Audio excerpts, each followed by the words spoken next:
Okay, we are live. Whoop, whoop. Yay. Hi, everyone. Hello. Hi. So today, I guess we just go around we've got a lot of new members this month. So I figure we'll go around and introduce ourselves and but we are admin, and we also have a special guest who is one of the featured authors for this month, and that is Spearsy, or Aaron Spears. So welcome. Thank you for joining us and taking time away from your precious new baby. Mm-hmm. Here she is. Over dear. I think this goes for the first live. Yeah. Oh, hey, baby. Awesome. Yeah. How lovely. Okay. Absolutely gorgeous. Cool. So, hi all. I'm Lana, and we thought this month we'd put in our Harry Potter houses. So I would be Hufflepuff, and take it away all directions. Caitlin. Yeah. Hi, I'm Caitlin. I'm Ravenclaw. However, you'll see I've actually stolen my daughter's Gryffindor onesie, which I will take off at some point because I'm absolutely roasting here, even though Sydney is freezing at the moment. Going down. Hey, I'm Camelia. I'm part of the 3 admins joining live for you today. We're happy to be here. So excited. This is a project which I love. Life is crazy for me this few months, but I have time for this. So it's perfect. Well, you don't. Now, you just make time. Yeah, that exactly. But yeah, so happy to be today. Be here. Hey, bud. And hi everyone, I'm Spearsy. I didn't know anything about your Harry Potter group, but I'm obviously Slytherin. Awesome. So make of that what you will. I mean, it just makes Ryan make so much sense now. Okay, so we'll kick straight into it, eh? Okay, whose background is noisy? Sorry, that's me. Give me 2 seconds. How dare you, Caitlin? Are you watching some Stan show, are you? I know, and I have no idea how to close it off because it's not my computer set up. Yeah. Seeing you flustered is worth it. I know. I have all my shit. It's one of those erotic audio books, isn't it? You know, I would be less flustered if it was. Those bodice rippers will get you every time. Is that it? Did that get rid of it? Quiet. I can't hear it anymore. Okay. So yeah. Okay. Just make sure you forward your place. Go away. Maybe not. Don't worry, my husband will come and fix it in a minute. If you can hear and speak with us, that's fine. Yeah, that's all good. Let me just 1 minute.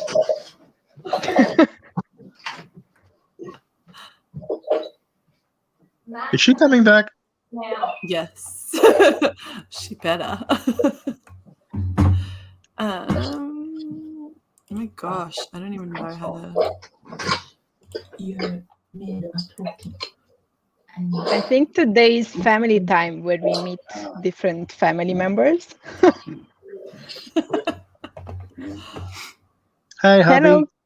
Hey. Hello. And also, That's working man right there. Sarah is in the chat. Can you guys see the comments? Not yet. Nope. If you head over to your right. Yes, I can actually. Yeah. There you can see what people are saying. Yes, actually, I'm a Slytherin.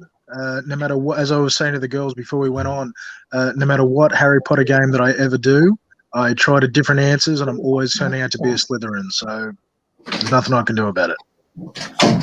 The universe has spoken. You are Slytherin. Yeah. Awesome. Okay. Okay, we're good. That's what we get for trying to set up two chats at the same time in the same room. Thank you, hubby. Thank you. Yes, he's gone. Thank He's you. been banished. Awesome.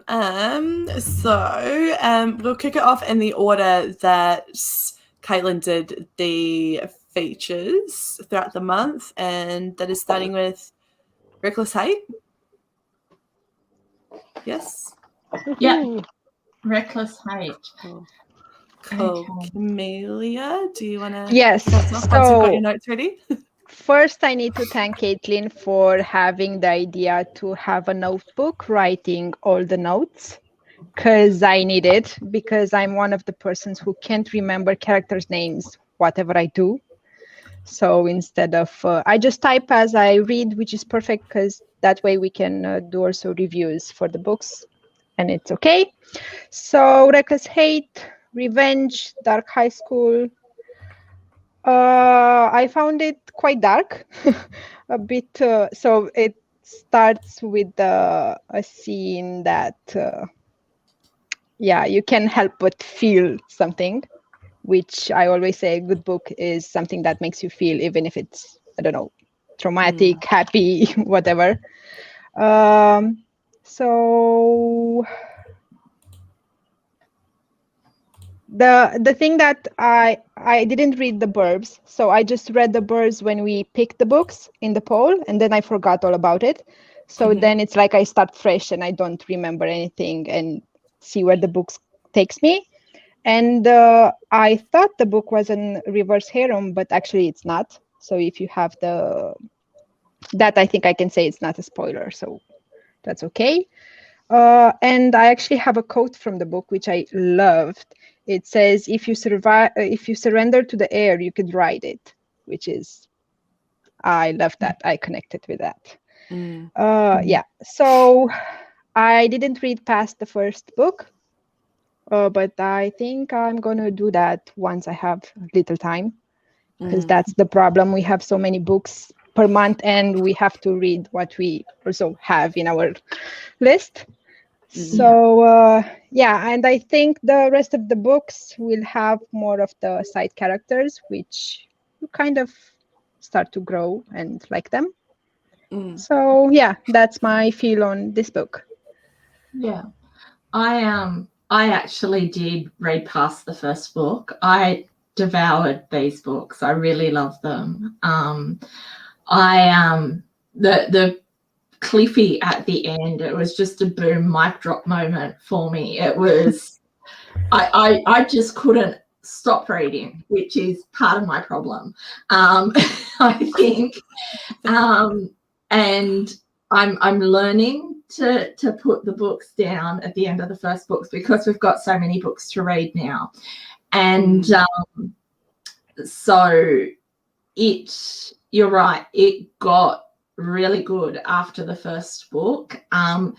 There are further books being released for the other male characters, which are looking or shaping up to be really good.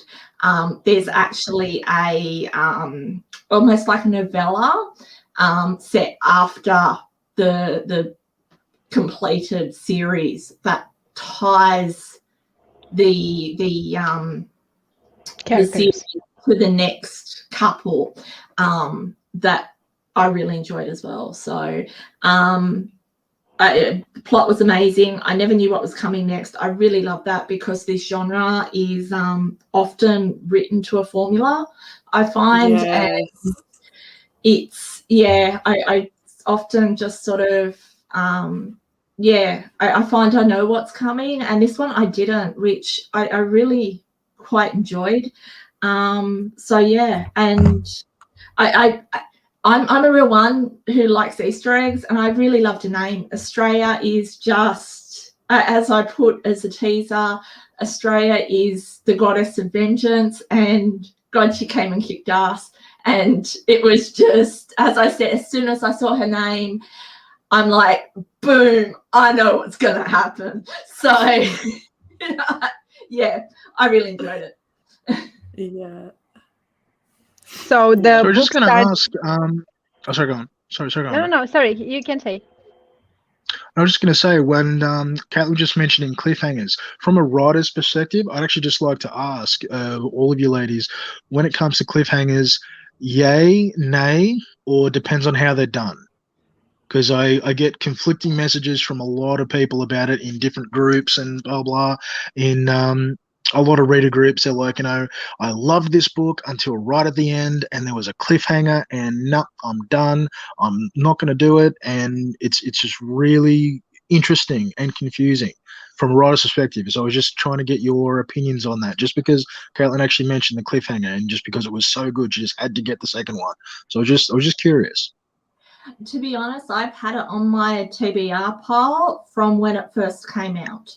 Because it looked amazing, but I was waiting until the full series was finished, because I won't tend to read a series until it's complete, because not only am I one that loves to devour a series in a pile, but also I've been burned by authors who will start a series and then won't complete. And Won't complete it. Yeah. There's nothing worse than a great cliffhanger and then no book ever comes after it. And so I'm torn. I get it from both sides, that you guys write and you want us to buy it as soon as it comes out, but it's the emotional investment. Yeah. From me, it would be easier if I were to see the next book and when it's out. So, for instance, if I read the book that knows has a cliffhanger and I see it comes in 1 month, 2 months, for an indie author, that's quite a good time, let's say. I think that's safe for me to read it. I usually read books with cliffhangers because I have a blog and I can afford not to read it. But it depends on the cliffhanger and how much period of time between books. I think that's for me the deciding point. Yeah. Actually, I've seen a lot of authors are starting to do that. They write the series and release them a month apart.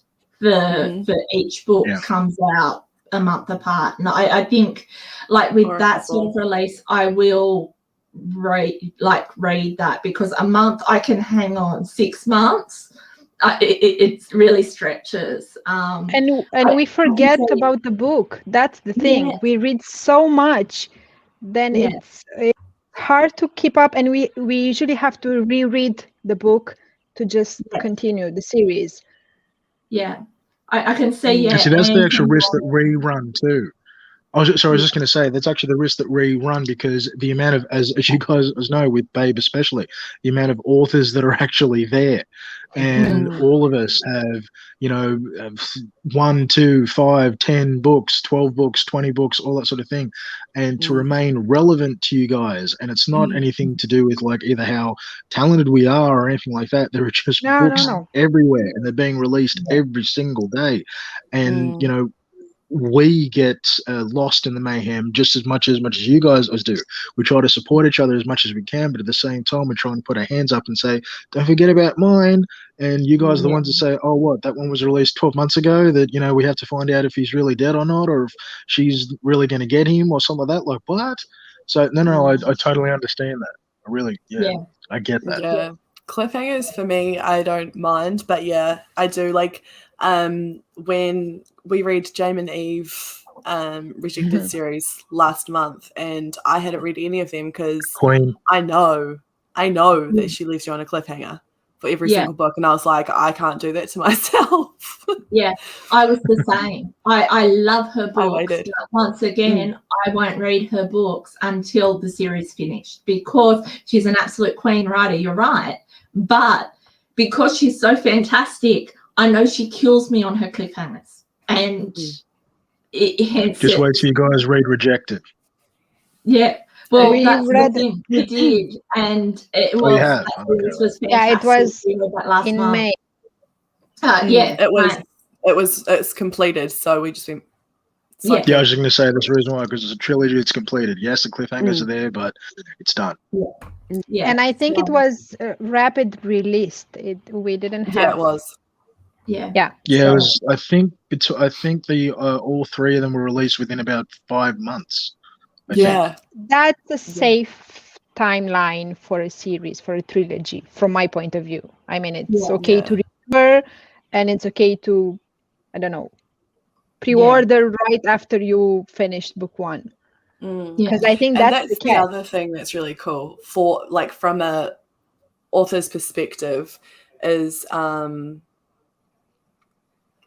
that, like, if you have it already done, and then once you've got people on that cliffhanger and they're hooked, then they can go straight away and do the pre-order. I love when that happens. If there is a cliffhanger and I know that I can buy the next one on pre-order and it's not far away, that's like an automatic one click. Yeah. Yeah. Yes, I've heard about the Tape James Club 22. So many authors and readers have been saying about how much that book is killing them at the moment. Also, a warning about the new Britt Adams. I read that. The cliffhanger on that one is worse than book 3. I am dying at the moment. I got that on ARC, thank you to the lovely Camellia, and I'm dead. So yes. It's funny. Cliffhangers are that thing that you love them, hate them, or you love and you hate them at the same time. I don't think that there's any reader that is 100% on that. I think actually hooks are that happy in between. I like actually, and we'll come back and talk to you about it when we get to your book, Aaron. I liked how you did it in your book because there was that that kind of choice in terms of continuing. In terms of there was you were encouraged to continue it, but there wasn't that. Oh my God! I'm going to closure. Yeah, there was that closure. So it wasn't at 3 a.m. in the morning when I was already exhausted. I had to pick up the next book, which I did appreciate. So it's a nice change of pace. Yeah, 100%. That's why I've started reading standalones or duologies. Yes. Because it's not so much of an investment and I get the closure earlier. Particularly doing 7 books a month. It's definitely a good thing. Okay. I think we need to move on to the next book. Yes. So I will kick us along. Thank you. Next, we had The Magic of Discovery by Britt Andrews. Ooh, cute all. Dang, what's a chapter 8 for starters? Yeah, I need to find out more about this chapter 8. Unfortunately, I didn't actually see your live. I saw like a little bit of the live because I was actually at work. But it's interesting, this whole chapter 8 thing. Please carry on. The fire. Gotta love it, Ange. Thank you. Yes, Ange. So true.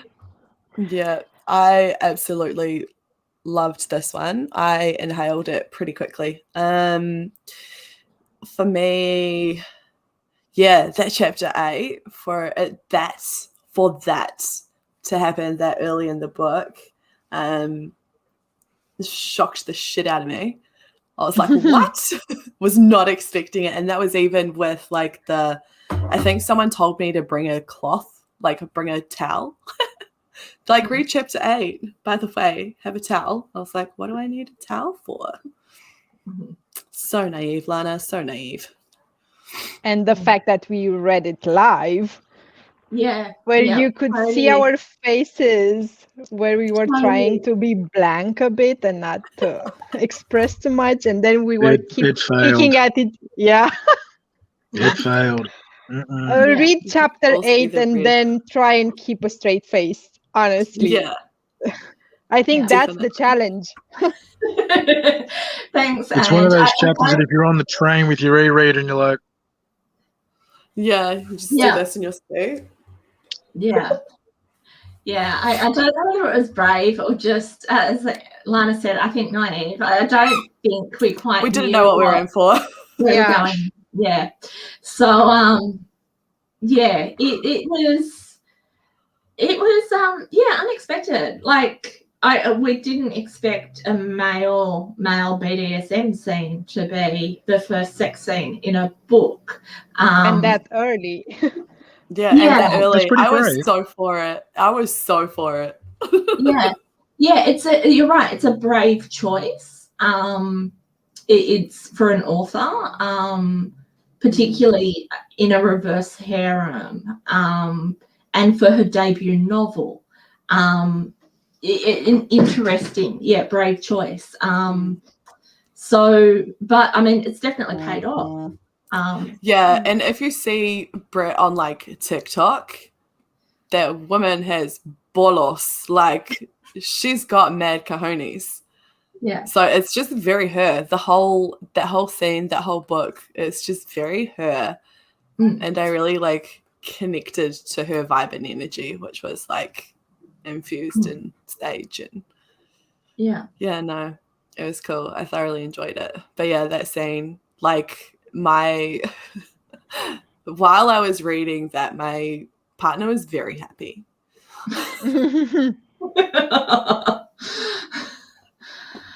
Oh, yeah. See, that's the perks of partners that actually get their women, their ladies, whatever, that actually like reading romances, that like reading rather steamy romances. They're like, go right ahead. I'll just wait here. Yeah, my we'll get a good husband one. gifted me the Kindle, and he knew what I was up He to. knew. So it's on him. Everything is on him. But he actually supports me, which I find that's the dream, honestly, to have somebody support to do whatever you want and enjoy. And he gets the perks of it, so win-win. Exactly. Exactly. James is even like, he even said to me like a week ago, he was just like, have you finished that book? And I was like, what do you mean? He's like, have you finished the book? I was like, yeah, I finished it. And he's like, are there any more? I was like, yeah, there's more in that series. See, we know. Like, oh dear, We know. dear. By the way, it was confirmed that it's a 5-book series. And that's the end of this one, but there will be more books in this world. And I think the first book is Demons in My Bed, something like that. So they will continue. Yeah. You can tell. I recommend books to my friend. She said hubby is a happy man and she'll send me a thank you card when she gets pregnant.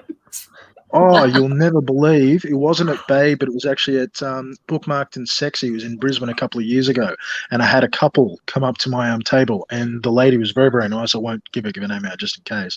But she came to me, she's like, oh, I love your book so much. Thank you very much. Yeah, well, that's wonderful. That's great.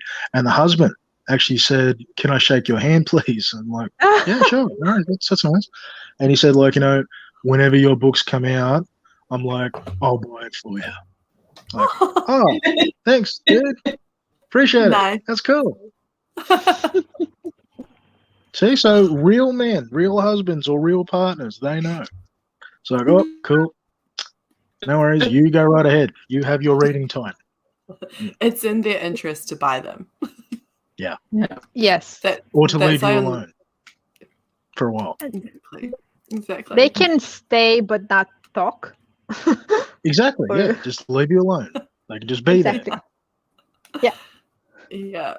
That's why James is so like sad, or not sad, but he was just like, looked at what I got when I came home from the Lifeline Book Fest. And he's like, what have you got? And I was just like, oh, just some fantasy and some horror. And he's like, That's it.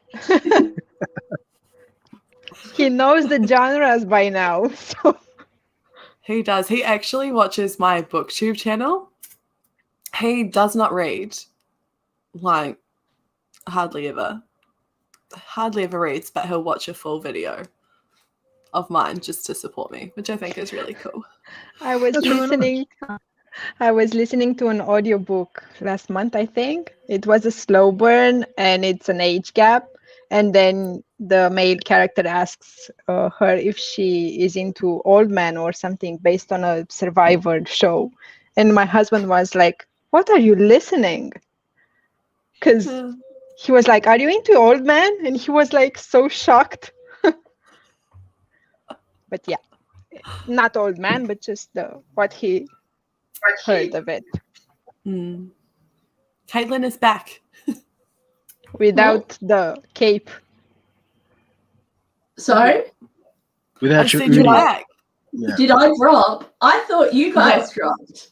No. No. Okay. We're still here. But yeah, no, I thoroughly enjoyed this. The characters are good. I liked the dudes. I liked the MM, FM, MMF, and BD and like the BDSM aspect of it. Yeah. I liked how each character had both dark and light. So Kai had his humor and his depression, and Cam had his strength and his fear of loss. So each character had both, if you looked at it. Yeah. And I thought the characters were really well put together. I mean, I don't know whether I saw that more as the books went on, because I must admit I didn't stop to write my notes until after I'd read 3 books. So Caitlin. Yeah, sorry. What do you do? So yeah. Okay. Wrap that one up. Hang on, I'll just quickly read what Ange said. But I was super impressed with the book. I like how she slowly built relationships with each. It didn't feel rushed, which can happen in RH books 100%. 100%. It felt really it was just generic, like not generic, but like authentic and like organic. It happened organically. Exactly. Wait until you meet Faris and see how an accident can happen and become a good thing. She said in her live that he wasn't in the plan in the beginning when she started writing the book. So he sort of happened. Yes. So there's genuine and... Yeah.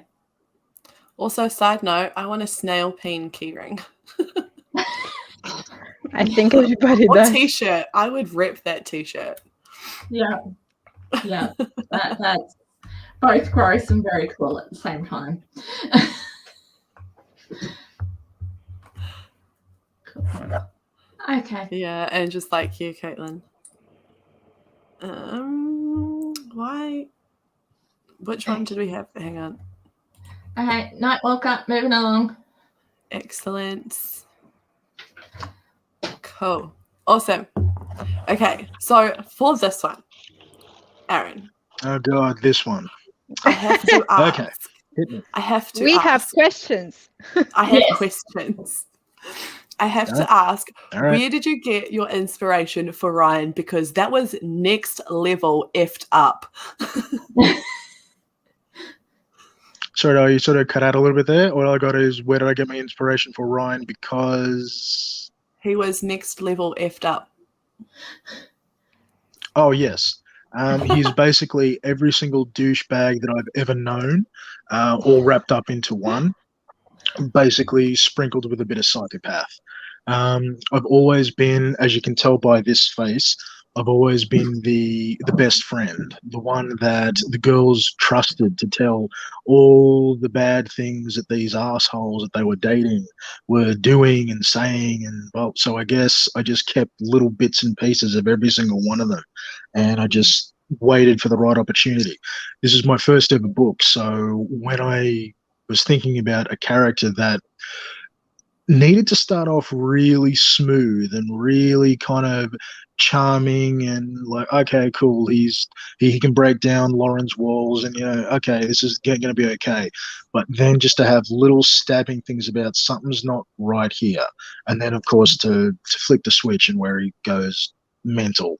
Yeah, that was basically just every single douchebag that I've ever heard of from second or third hand information, that all these girls are telling me, oh, he's done this, he's done this, he's done this. So that's where he came from. He's a mixture of real people.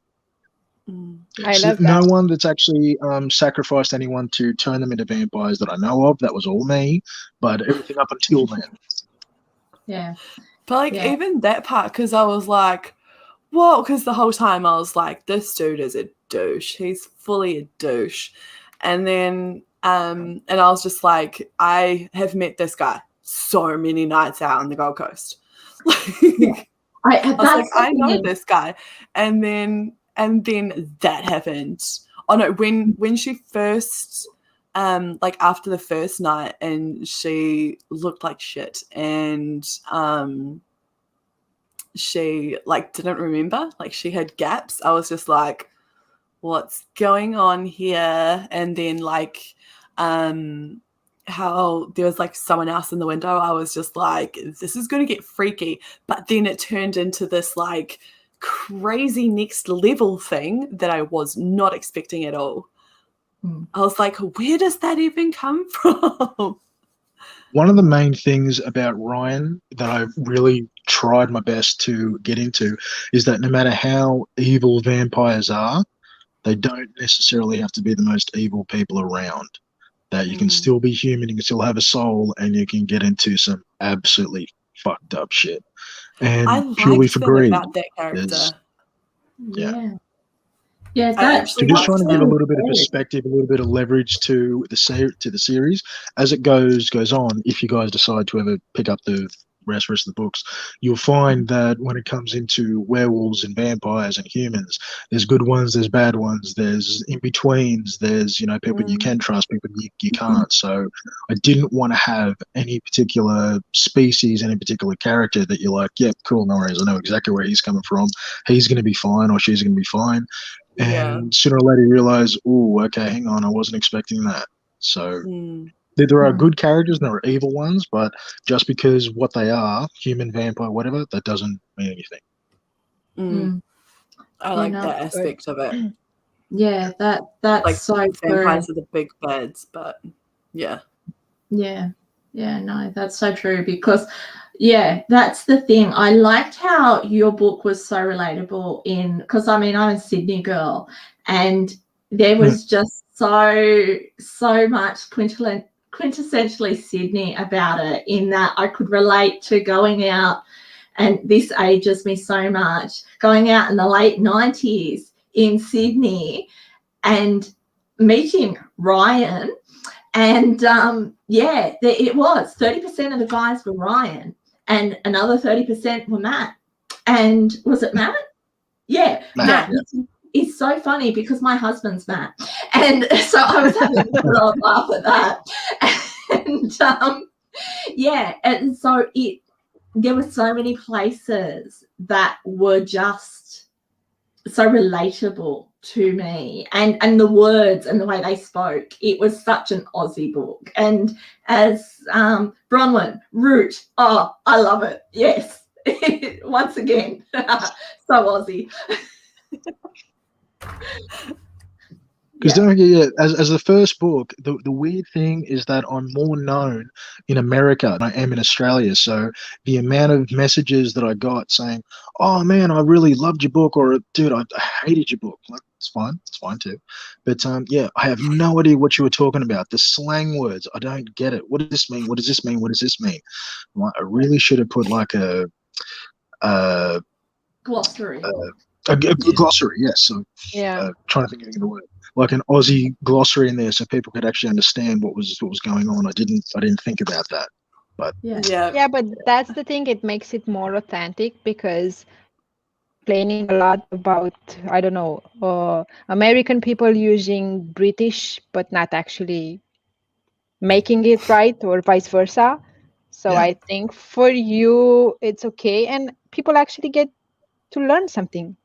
So now I want to visit Australia more. So that's a good thing. And I might love not understand everything, but I want to go there. Yeah. Well, that's always a good Yeah. thing. I'd like that. If I can contribute something to tourism, that'd be awesome. I love the take on our history. I thought that was really well done. Yeah, how it sort of the vampires wove into our history. I thought, yeah, just different pieces, not only the colonial times, but also the more modern times. Are you a bit of a history buff? I was actually, when I say I was, it was my best subject at school besides English.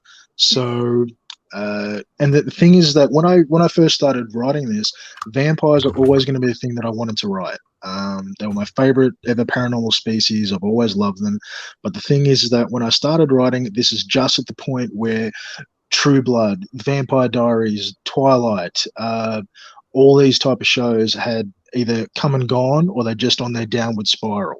And I knew that no matter what, I would really struggle to sell this being vampires because they were just everywhere. Bella Forrest, who's still going fantastic, J.R. Ward, all these things. They were just going and going and going and going. So vampires are everywhere. And I knew that I had to do something different. What the hell can you say about vampires that hasn't already been done? About the human girl falls in love with a vampire, the one that she shouldn't have, and blah blah. And the one thing that I had was to make it about Australia, or to put it inside Australia, and to make it okay. How can I do that? And so that's the one I had to be really careful, especially when it comes to history, because of course you can't say you can't say too much fiction because like there's some real dark real things that actually happen, so I can't change things too much to where it just becomes ridiculously absurd. But yeah, and I just thought, okay, well, that's where they come over from the First Fleet. That's how they've been here ever since, and they've been here in secret that we have no idea about it, and that's how the story started, or that's how the series started, I should say. Yeah. So it's the one thing that I had that I could actually make it in Australia about Australian history, and then I just went on with that. So finally, I figured something that I could do that hopefully no one else has ever done. But it was tough. It was tough. It was super interesting though. And I because I didn't know anything about Australian history, it's not really taught in New Zealand. So because from reading that, I was like, who's this person? And then and when was this? And what happened with this? So after reading that part, I actually went and Googled all of these things. So then I got more of an understanding as well of what you were doing in which was fact and which was fiction. So it was fascinating. You know what's funny? I'm from Romania, which is the birthplace of Dracula. So for me, it's very nice when I have, I don't know, other approaches on vampirism. So that's nice. Yeah. That's awesome. Romania is one of the places I'd always love to go. I actually won an award in Transylvania for Nightwalker, and I was desperate to go to actually receive it. But my wife had just given birth to our first child, so yeah, priorities. It's a fun place to visit, and I don't know. I have another author which was so excited about Romania, and I was like, "Can we do a group meet and visit everything?" And so that would be fantastic. Yeah. And can I also say I read Undisputed the other day, and I love that there was a little tie-in with the two bouncers at the club where they met them. And I love the cameo there. That was really cute. So No, I yeah. appreciate that. Thank you. Because what I wanted to do was something like that. I knew that no matter what, if I was going to do a vampire series or a paranormal series, not everyone is a paranormal fan. So I needed to branch out. I'd done 4 Undeadly books by that particular stage. So I went to something like Undisputed, which is what I would class as like just a regular contemporary romance, so that I could just do something that was just a once-off that would hopefully just cleanse the palate of people that had never read me before, that they can just go, all right, cool. I'm not really into vampires and stuff, but I'll give this a shot. But you'll find that I would say 99% of every single book that I do or that I've done, doesn't matter what genre it is, they're always connected with something. That in any book you'll actually say, oh, okay, there's that, I remember that, there's that event, or there's that person, or there's that club, or whatever. There's always something to connect to something else. So for people that really do dig what I do and they read everything that I have, they're like, oh my god, I remember this, I remember what they're talking about, I know this, I know that. Whereas That's so if it's cool. just someone that's just picking up a rant in a book, they're like, yeah, whatever. But people who really know what's going on, they're like, oh, I know what that is, I know what that is. So it's kind of like a little gift or a love letter or a little sort of wink to the fans that actually read everything that I've got. Yeah. Yeah, no, I thought that was very cool. As I said, I'm an Easter egg girl, so both the chocolates and in books. So it's all good. Okay. That's awesome. So Cool. yeah. So just So- quickly, while we're actually on the subject, which one did you prefer, Nightwalker or Undisputed? Come on, you can tell me. It's all right. I must admit, at heart, I'm a contemporary romance girl. So I have to say I loved Undisputed. So I'm going to go with that. But then again, I haven't read the whole series of Undeadly Secrets. So No, that's okay. That's okay. As I said, Undisputed, I'm really, really proud. I'm proud of every book that I've ever done. But yeah, Undisputed, just for something that I just wanted to give it a shot to. There was no thought of a series like Undeadly. There was no thought of, oh, I'm going to plot this out. I'm going to have all these stories, all these books, and all these characters just like a once-off. So yeah, I'm actually not too unhappy about that. That you said that Undisputed was your preferred one. That's not too bad. yeah, no. Okay. Awesome. But yeah. So anyway, back to Nightwalker. As I said, it ends on a hook, which takes you through to book 2 with werewolves, which is pretty cool. And yeah, so I don't know whether we want to talk about hooks and their place, or whether we covered it before. I think we covered it before. Yeah. Yeah, well, Oh, based you on can just what you said, I always viewed cliffhangers, just quickly, I always viewed cliffhangers as easy to be continued. That, yeah, but as I think it was actually Lana that was saying, what I did with Nightwalker, what I tried to do anyway, is to actually give you guys closure, that the story itself is done. So things that if you really loved it, then awesome, you got, and Daydreamer starts with the next line. So even though the werewolf is the last line of Nightwalker, the first line of Daydreamer is Alex actually asking, "Are you serious?" And it just continues on. So, and again, I tried to do something different. That I realized that not everyone was going to enjoy it. Not everyone was actually going to dig the way that I ended it. So for people that were, yeah, okay, cool, it was fine, whatever, I can just leave that. I don't need to have the rest of the series. Cool, fine. But for people that really did like Nightwalk and they wanted to know what was going on, then that was for them. So I didn't want to do it to be continued. The story of Nightwalker is done, but it does continue in a way. So I just tried to do a cliffhanger my way, I guess. Yeah. I think as a reader, I appreciate that more because it allows that choice. I'm not sort of dragged into that next book. I agree. Yeah. Sarah also loved Undisputed. Oh, sorry, Sarah. Thank you. Cool. I don't have a name there. I've got Facebook user, so thank you for. I've got No, that's Facebook I just user say too, it. but I just say it here. popping Cool. back. This is Sarah as well, I think. The first time I read a cliffhanger book, I got super annoyed. I went on a big rant now about how it's not a TV show. You weren't running out of time. You know, it's funny she mentions the TV show thing, because it's weird. When it comes to a cliffhanger, I keep on, there's this bit of an ego thing about an author that if you do a cliffhanger right, or if you end the book right and you do have a series, that your talent or the story or the characters or whatever it is just compels the reader. They just can't stop. They have to go to the next one. So there is that element there that if you fail to do that, if you fail to reach a reader like that, it does tend to look a little bit bad for you. But it's funny that Sarah mentions the TV show aspect.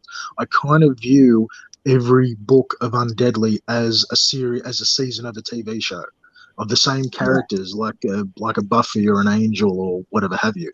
That you've got your season arc, and the season arc is done, but there's something at the end of the series that you're like, oh, I didn't think about that. Yeah. So yeah, and it's always a risk, because you're hoping that little hook at the end will be like, I've got to see that second series, man, when it comes out. I've got to do it. Yeah, that's a good way to think about it, actually. I hadn't thought of it like that, but yeah, no, that's really good. Okay, cool. Okay. Awesome. Anyway, I better kick us on to the next book, otherwise we're going to run. Sorry, guys. Sorry, I don't have my glasses on. I can't read. They're on top of your head. Okay. Wicked Dreams. Is that me? That is me. Okay. There we go. Okay. Wicked Dreams, like Sarah Massey. Okay. So this was a bully romance high school dark novel. Okay. I like this one. It was kind of a suspense for me, in that you spent most of the book guessing in terms of what was going on. Actually, by the end of the first book, you still were guessing what was going on. It was part of a trilogy. So I know that reading other reviews, people were sort of pulling their hair out because they didn't know what was going on. I must admit, I did read on because I wanted to know what happened.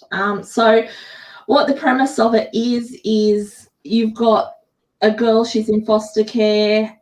She returns to her hometown after 8 years. She returns to a private school and faces who was her best friend, a guy, and he's turned into an alcohol and he's the king golden boy of the school, and he bullies her. So it's what you sort of see as that typical bully romance. The thing is she's got amnesia and doesn't remember what she did that annoyed him. So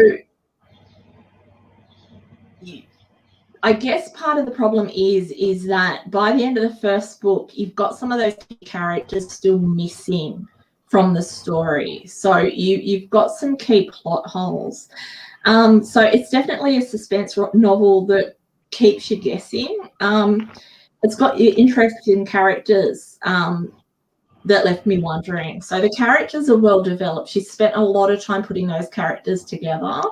The plot together, but I guess it's kind of like, as you said, it's like a season of a series, but it's one of those, I don't know, one of those series where you don't find out what's going on. It's like Lost, where you spent like the first 3 seasons trying to work out why they're on the freaking island. So yeah, it was kind of like that.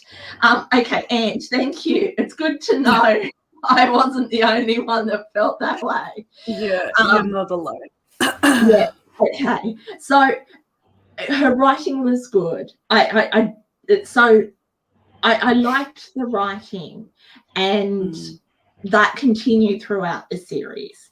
I feel like there was a lot of time spent on setting the plot in terms of what was going on, setting up the suspense, setting up the bullying, but not necessarily moving that plot along. And it's sort of to stretch it out to the 3 books. And it just, as I said, I've got here, left me wondering. Like, I still don't know what's happening at the end of this book. So, yeah, he does something at the end of this book, and gee whiz, I just wanted to throw the book and the Kindle. And I read the next one because I really hope that she'd kick his ass. But as I said, because I wanted to know what it was that happened. But that was more out of frustration. So I was actually going to ask, was it frustration that actually compelled you to keep going, or was it like being intrigued? So it sounds like it was just like, oh my God, just tell me what it is. The thing is, I was the first one of the girls starting it, and I remember actually ranting. I was so mad about the male character. I can't remember the last time I felt that way. Everything he did made me angry. I wanted to actually go into the book and just shake him. And so, yeah. And as a female, I don't know, him calling her sheep, or he takes her, leaves her everywhere. I was like, what is inside, just as a person? How can you do that? Yeah. So, yeah, I was so angry at the beginning of, halfway through the book, I think. Yeah. So. See, bully romances and dark romances are really risky, because, I mean, there's a reason why they're bullies and there's a reason why they're, dark romances of it. So whoever the author is, they have to straddle that line really, really well about, okay, there's a reason that they're doing this, and to keep the reader with that carrot in front to say, like, okay, there's a bigger picture here, or there's something going on. But if it does actually frustrate people like this, that pretty much means you've gone the opposite way. That yeah. I think that usually I read bully romance. So usually the first book of the series, he doesn't redeem himself, and he does all the bad stuff he can do in the first book, and by starting the second book, then I don't know, he did something wrong, and then she flips the page. So, and things start changing. So I think that's why I understand, but I was angry because, I don't know, the male character is like this, and that's his development. That's anti-heroes and everything. So not everybody is good. I mean, normally there's a bit more explanation, I think, is where the issue was in this one. It's not the bullying. That wasn't neither. I mean, I've read bully romances before and quite enjoyed them. It was the lack of information in terms of motivation. And that seems to be deliberate on Sarah's part, right? Why. There was no aha moment. Yeah, where he went from I hate her to I love her. Yeah. Yeah. I'm not big on bully romance anyway, because my mama raised me to, if anyone picks on you and bullies you, you beat the shit out of him. So I don't really get bullying. That's just not, if someone talks down to me or treats me like shit, I'm just like, okay, bye. It's not a thing for me. So that unless there's a good reason why they're doing it and that actually the anti-hero or the good guy, then that makes sense to me. But if they're just an asshole for the sake of being an asshole, then that's not for me. And that's what I have, like a lot of the bully romances that I've picked up, that's what they have been. They're just assholes for some reason. Yeah. Like for no reason.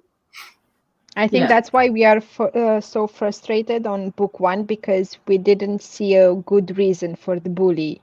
I think we will see it in book 3, book 2 or something. But so far, for us to continue, it wasn't justified. Yeah. So we are still guessing what happened. He No, doesn't tell, it's doesn't funny. remember. Sorry. Yeah, sorry, that's it. I don't know. So I was just going to say, from what Lana was actually saying with bully romances, I don't really get them either. But it's just not something that I really would ever write or read. It's just something that I just doesn't really appeal to me. But I do like to think that I can branch out. So I did try and figure out, okay, what is it about bully romances? What is it? Because it's really popular, and that's fine. So in the reader groups that I'm in, I've actually asked, just based as an author, I said, look, if I'm ever going to get into this, can I please just ask, what is the appeal? What is it? Because I don't want to sound sexist, but I keep on thinking that if it's a guy writing about bully romances and about how men treat women and the stuff that they say and the stuff that they do does tend to be a little bit or looked at a little bit differently if it happens to be a woman writing this. So I need to be careful. Oh, yeah. And but the thing is that what I was actually told by a lot of these readers is that it stems from the fact when little girls are young that they're told a lot of the time that if a boy hits you, he likes you. He likes you. That's where it comes from. That's this thing that because this guy, this billionaire, this MC guy, the vampire, whatever it has to be, if he's actually that much of an absolute prick, it's because he actually likes you. You just have to force your way through or something. So I'm like, all right, cool. That's what it is. That's fine. But I haven't really got the courage to actually do that yet. I haven't got into that. But no, just from what Lana was saying, that's how I would feel. If I'm going to write someone that is being an absolute prick to somebody, either it has to be dealt with very quickly or they're going to die at some point. So I've read a lot of bully romance, and I can say I'm into it, but I'm into the books where the female character is a badass. I don't know, she gets, but she returns exactly what she. So I think that's the catch. If you do a very good grounded heroine, I think that's the catch. Bronwyn's right, the CM Sternich. Yeah, I've read it as well. If you are looking for one that is done well, that's probably one of the better ones. Yeah, exactly. Yes. Yeah, I don't think Sam can actually do a bad book, but that's just me personally. Yeah, I agree. It's a difficult genre to do well. I think it relies on a very strong heroine not putting up with the shit and standing up and going, no, I'm not going to take it, as opposed to a weaker heroine going, oh, he's doing it because he likes me. I think that as soon as you've got someone that takes that, then I sort of put the book down and go, no, that's not a bully romance. That's a toxic romance, and that's abuse. Yeah, exactly. And I think that's where the line is. And we're starting in writing to normalize that. And I worry about the younger girls reading that and thinking that that's okay. But maybe that's just me. Oh, it's not. No. But again, I've got to be very careful with things that I say in certain reader groups, because there's a lot of very, very popular books and stuff like that out there that I've read, and I think, okay. But again, it's just that I don't know why, but that type of behavior is normalized, and this is fine, and we're all good with that. But yeah. I still reckon if I wrote it, I would have been run out of town. Yeah, I think that there That's is a because difference. you have a man parts. You have man parts. Yeah. Yes. But Anyway, that's the on that same note, in oh yeah, sorry, you need to continue on. yeah, sorry. Okay. Next book, Mark of the Fallen Flame by Brittany Matson. That's me again. Okay. There were really little info on blurbs and teasers, so I went into this blind, which is really unusual for me. Normally, I'm one of those that tries to get as much info as I can before going in. So it's a high school paranormal fantasy.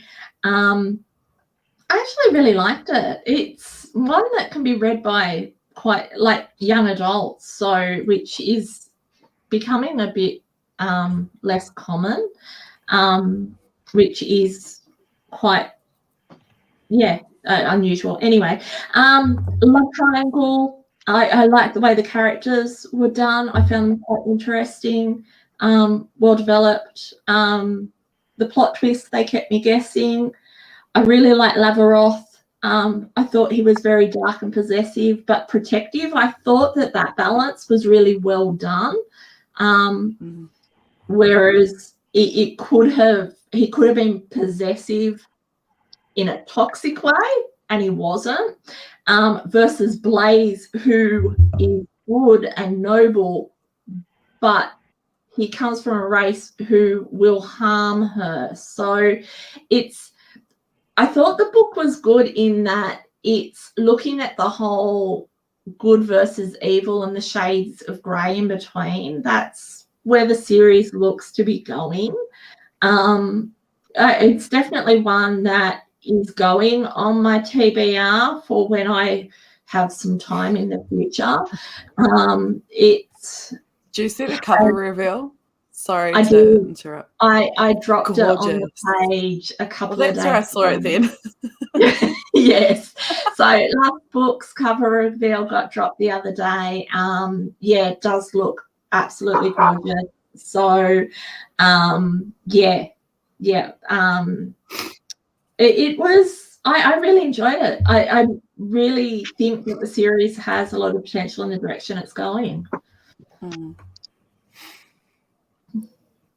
And yes, she does need to talk with a mum. I don't know whether any of you on the girls know. I've actually got teenage girls, and I must admit, I was reading that thinking, oh my gosh, if she was my girl, I'd have a good talk with her.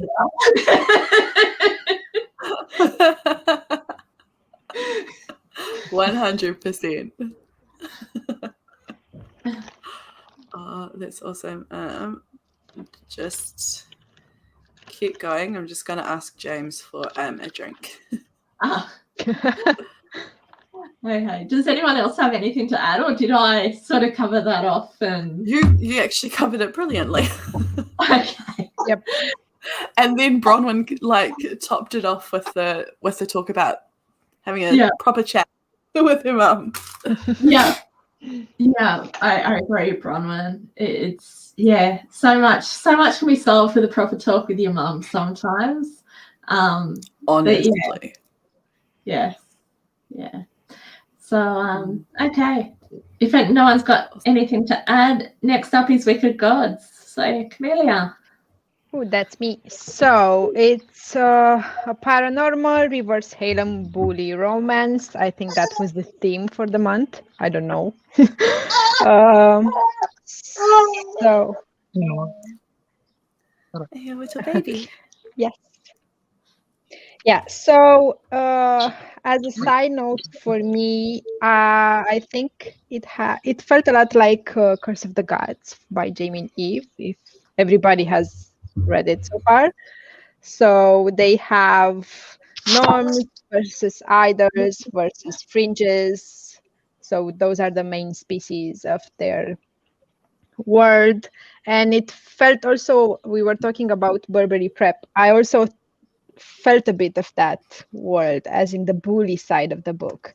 So I actually enjoyed the book. I think it was a bit slow in the beginning, but I didn't finish it.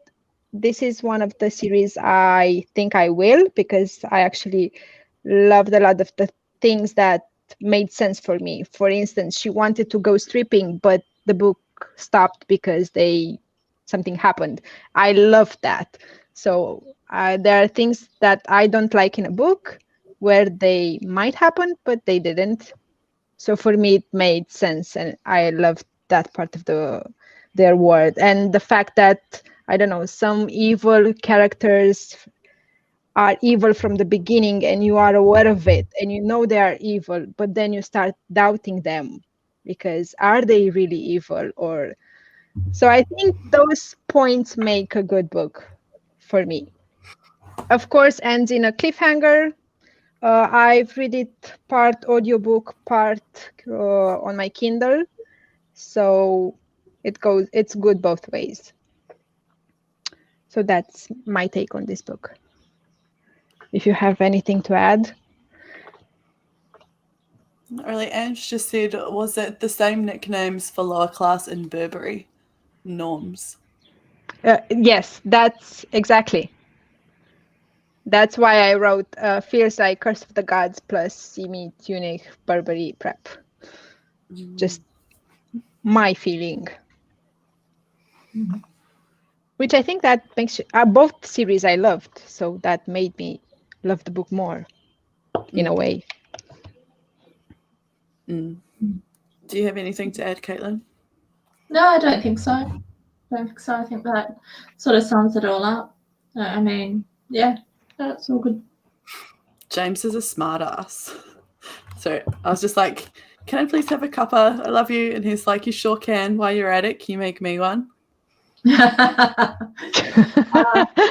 Bloody smart ass. Okay, last book of the month.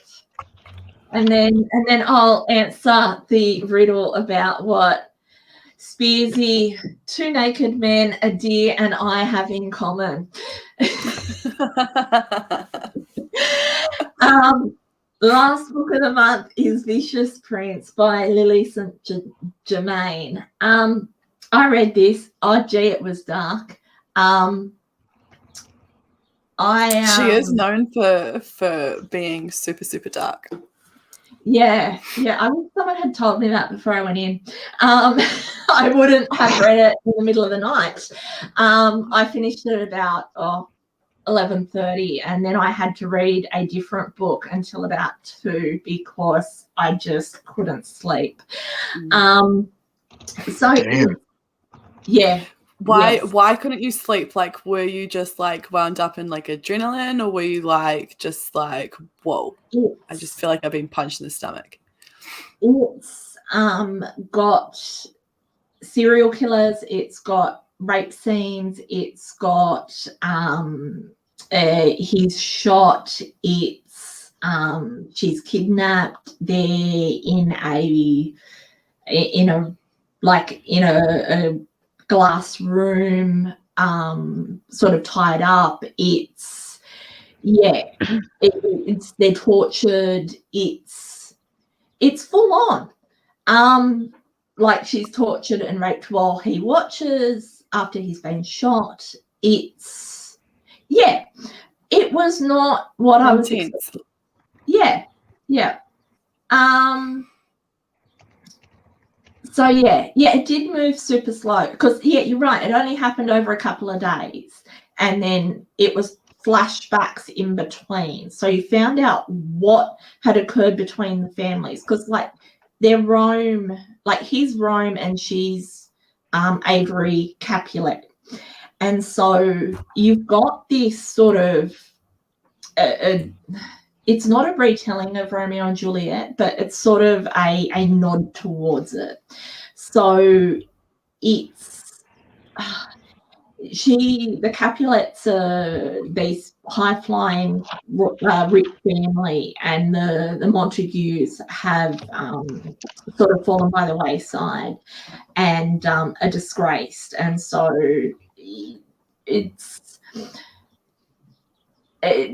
that doesn't really matter. Anyway, what matters is that they're both kidnapped at the same time and they're caught up together in this room, and they don't know who's taken them. and that's how it ends. Like all that stuff happens, and that's how it ends.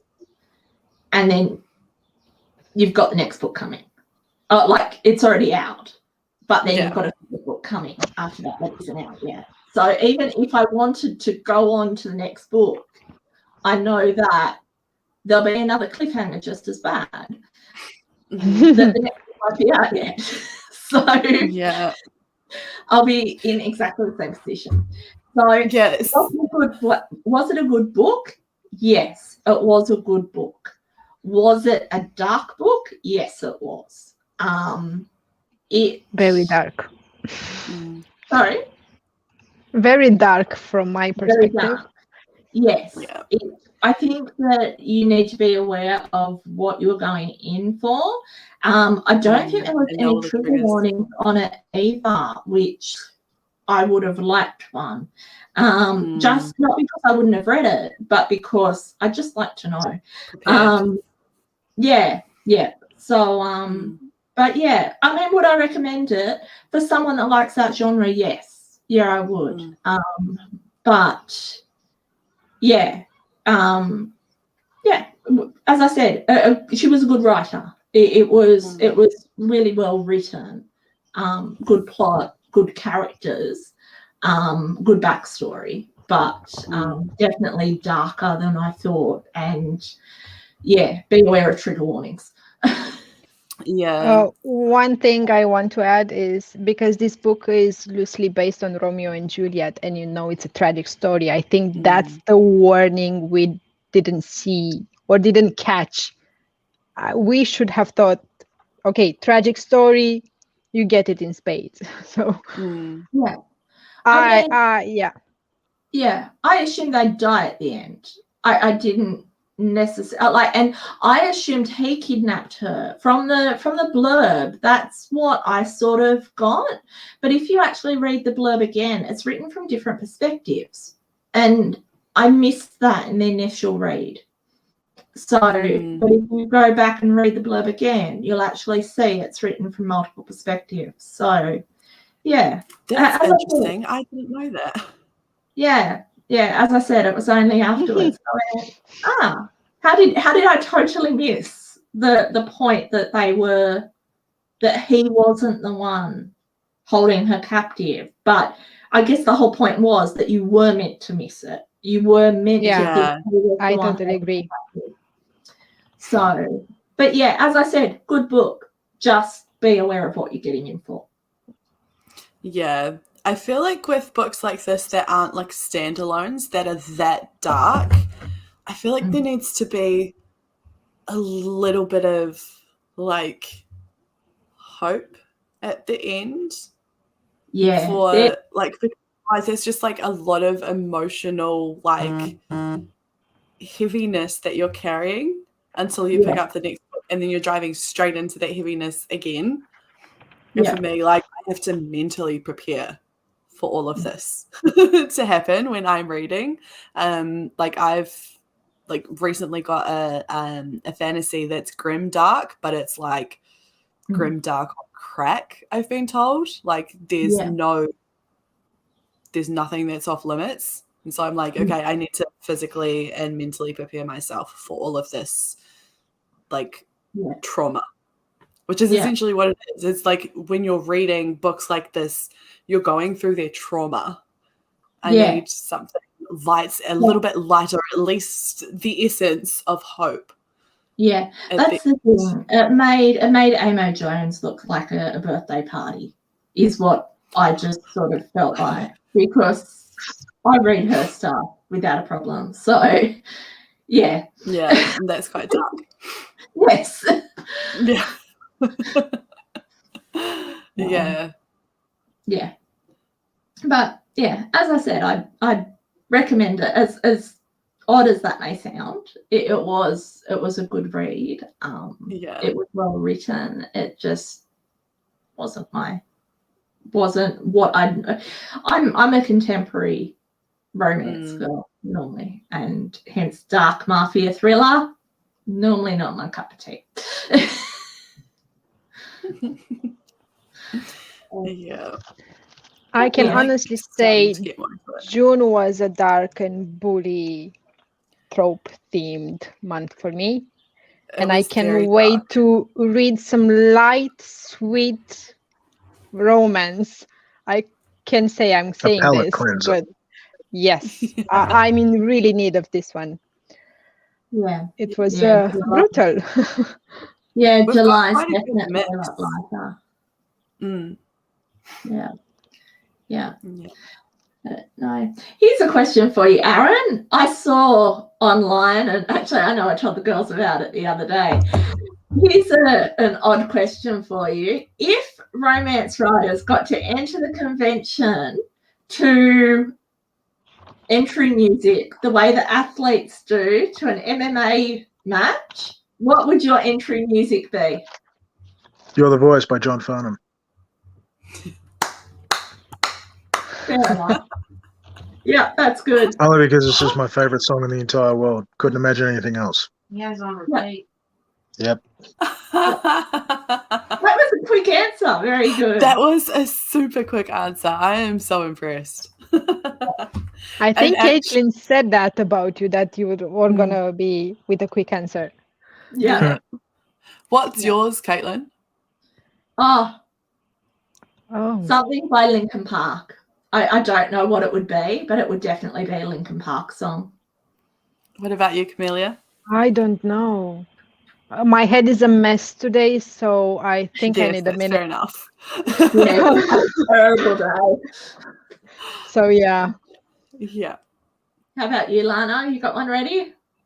Yes, because I literally was this close to going in an MMA fight. So I had my music ready and everything. And that was Adrenalize Me by In This Moment.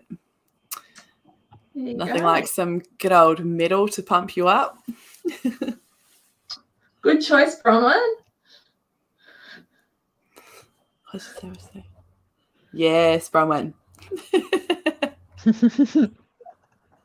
Okay.